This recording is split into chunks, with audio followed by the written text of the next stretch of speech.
유재석님도 막 젖조아리라고 막 놀리고 밈이 됐었잖아요. 위치가 낮아져 있던지 가슴이 처졌던지 볼륨이 빠져서 처져 보이던지 각각의 원인에 맞는 해결책을 통해서 개선이 충분히 가능하고요. 여러 가지 이유로 요새는 가슴 처짐이 예전보다 더 많은데요. 요즘 또 정말 많은 케이스들이 생기는 가슴 처짐이 꽤나 많습니다.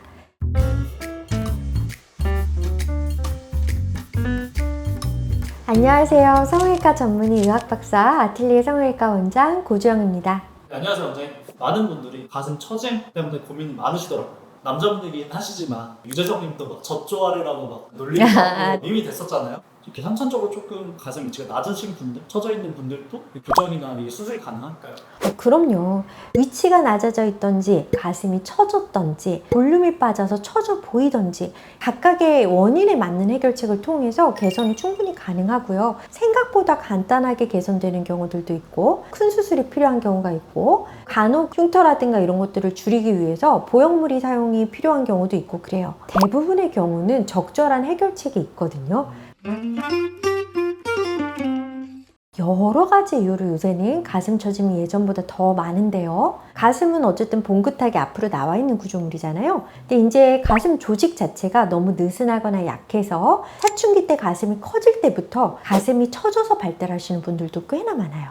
관상형 유방일 수도 있고 여러 가지 선천적인 원인으로 유두가 정면을 보지 못하고 유두가 아래쪽을 향한다던가 유륜 쪽으로 가슴 조직이 쏟아져 나온다던가 보통하고 다른 모양의 가슴을 가지시는 분들도 많이 있고요. 그리고 또 하나의 경우가 내가 원래 가슴 사이즈가 어느 정도 있었는데 수유 중에 가슴이 많이 커졌다가 윗가슴 혹은 가슴 전체의 볼륨이 줄어들면서 가슴이 처지는 경우가 있고요. 요즘 또 정말 많은 케이스들이 체중 감량 후에 생기는 가슴 처짐이 꽤나 많습니다. 가슴은 처졌을 때 어디를 거상해야 되는 거지? 궁금증이 들긴 하거든요. 가슴이 처졌다 라고 느꼈을 때 볼륨이 원래는 많았는데 볼륨이 처지면서 유두와 유륜의 위치는 그렇게 많이 처지지 않았다. 이럴 경우에 있어서는 보형물을 넣는다든지 지방이식을 한다든지 간단하게 볼륨을 채워넣는 것만으로도 가슴의 처짐이 많이 개선이 될 수가 있는데요. 유륜의 위치가 밑으로 많이 내려와 있는지 하는 경우에 있어서는 유륜을 위로 올려주는 시술이 필요할 수가 있는데요. 간단하게는 유륜의 위쪽만 절제를 해서 유륜을 끌어옮기는 방법, 유륜 전체를 이동을 시키는 방법, 그런 가슴 거상 수술만 해서도 또 가능하고 유륜이 많이 늘어난 경우에도 유륜이 위치는 괜찮아. 그렇다 그러면 유륜 내측 절개를 통해서 유륜 바깥쪽에는 흉터가 안 생기게 유륜을 줄여주는 수술을 하면서 또 거상의 효과를 볼 수 있는 경우들도 있고요. 그게 아니라 유륜도 너무 많이 처졌는데 유륜도 너무 많이 커. 이런 경우에 있어서는 유륜을 위로 올리는 유륜 거상을 통해서 또 가슴 거상의 효과를 볼 수가 있는 거죠. 가슴 처짐도 보형물 없이 더 쉽게 안전하게 처짐과 모양을 이쁘게 할 수 있다고 이해하면 될까요? 이거는 환자분들이 바라는 거 그리고 환자분들이 현재 상태가 어떤지에 따라서 달라질 수가 있어요. 내 가슴의 크기가 만족스러워. 그렇다고 하면 보형물을 넣을 이유가 하나도 없죠. 근데 내 가슴이 너무 커. 너무 아래에 있어. 너무 처졌어. 이럴 경우에는 가슴 축소가 필요하신 거고요. 브래지어를 차도 가슴이 부족해. 그런데 가슴이 처지기까지 했어. 이럴 경우에는 볼륨을 채워주는 수술과 올려주는 거상 확대 수술을 해야 되는 거죠. 최근에 흉터 없이 미드유륜을 좀 아름답게 만드는 그 수술법을 논문을 내신 걸로 알고 있는데 짧게만 설명해 줄 수 있으실까요?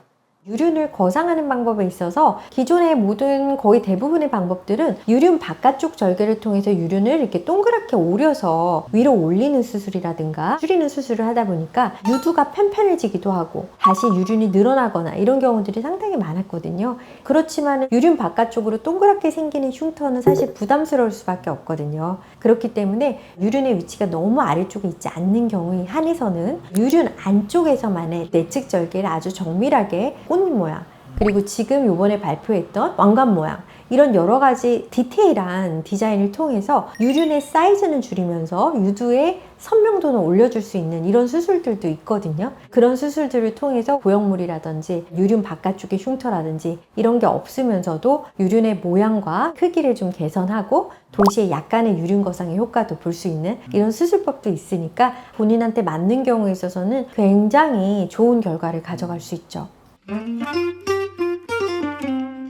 가슴 처짐 수술이라고 하시면 제일 걱정하시는 게 흉터가 얼마나 생길까? 보형물이 꼭 필요할까? 이런 부분들에 대해서 고민을 굉장히 많이 하시게 되는데요. 가슴 부분에 생기는 흉터들은 검열에 걸리기 때문에 인터넷이나 이런 데서 찾아보기가 쉽지가 않으세요. 비슷한 환자분들이 어떤 결과를 갖게 되는지 알기가 어려우시거든요. 정말 어떤 모양으로 내 가슴이 변하게 될지, 가슴에 생기게 될 흉터가 감당 가능한 정도의 흉터인지 이런 부분들에 대해서 정확한 정보를 알고 싶으시면 성형외과에 찾아오셔서 본인의 가슴 상태에 맞는 면밀한 상담 받아보시는 것을 추천드리겠습니다. 지금까지 아틀리에 성형외과 고수영 원장이었습니다.